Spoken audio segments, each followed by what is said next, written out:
What's up, everybody? Welcome to Game Freak. This video is kind of a follow-up to a previous video that I made.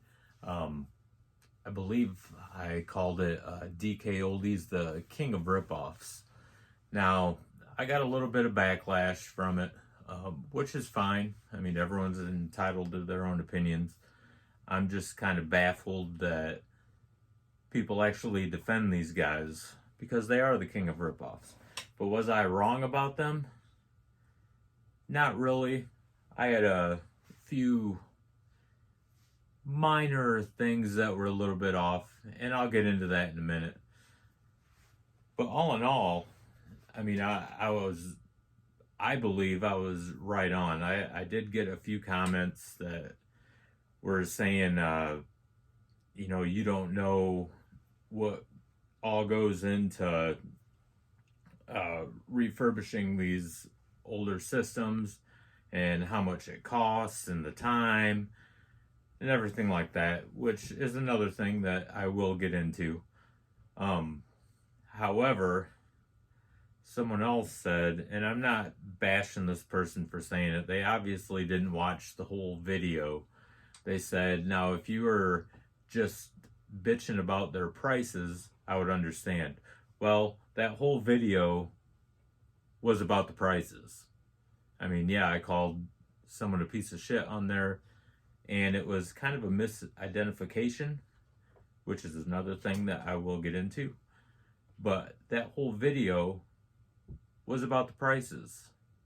So I'm not sure what this person was talking about, but I do value people's opinions, and I'm glad that people were talking and commented and everything. I don't hate the person for saying what he said, but I do have a little bit of experience in gaming, especially retro gaming, because I've been playing video games since 1981. I've been collecting since then, since the Atari 2600. So this isn't new to me. This isn't my first time around the block.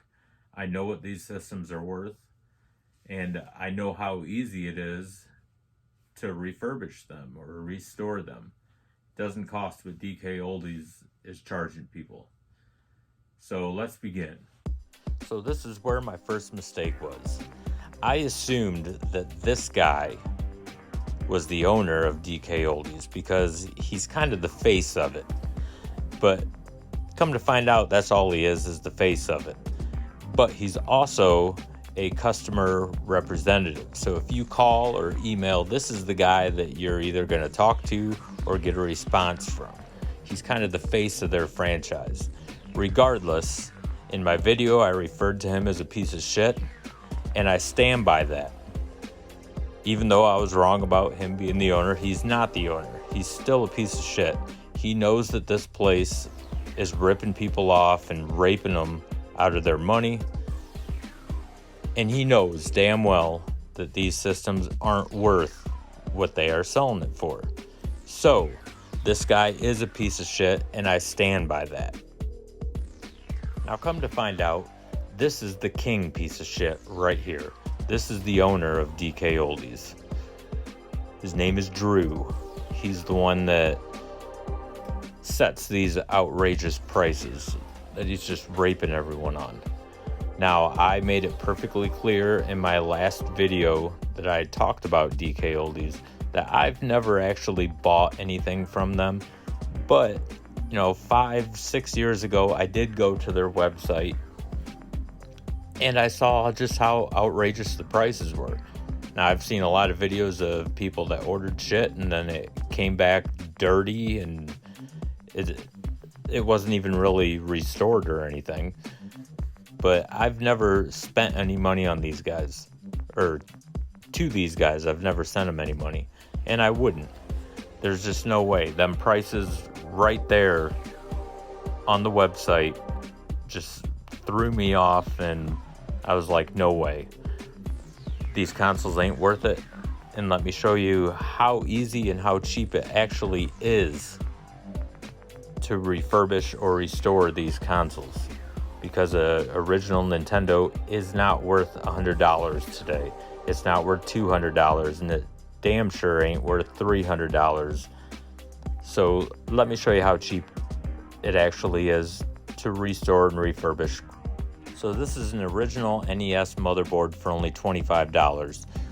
Now you can go to many sites and find these, anywhere from eBay to Amazon. There's other retro sites where you can get these motherboards for a Nintendo, and they range anywhere from, I've seen them as low as $15 and as high as $40.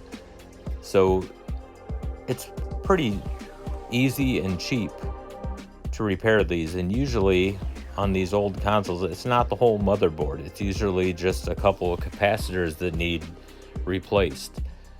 So right here is proof in front of your eyes that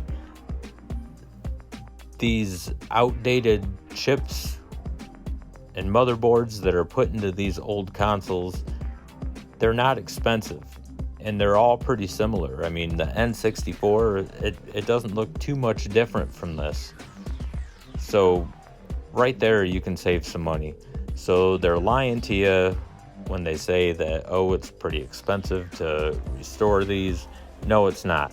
These things are dirt cheap, and I'm no tech genius, but even I have installed these. No problems, no confusion. It's cake work. And these 72-pin cartridge connectors, they're still in production. You can buy these on Amazon for right around $15. So this stuff isn't expensive, and it's something that you can do yourself if you have a original Nintendo that you're just trying to fix. And like I previously said, most of the time with these older systems, it's mostly the capacitors that need replaced, which is really, really easy. I bought this box of 140 different size capacitors for $10. There's 240 pieces in here. This is the main culprit of a lot of the older systems. These things go bad, but this is cake work. If I can do it, like I said, I'm not a tech savvy kind of guy, but if I can do it, anybody can do it.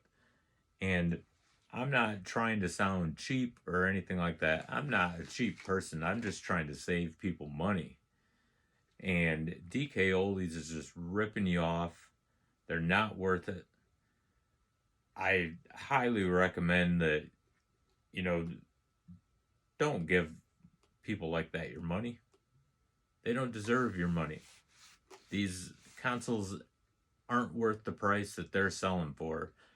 And until everyone stops buying from them, which I can't tell you how to spend your money, but until they really get hit hard with people not buying from them, these guys are going to continue raping people.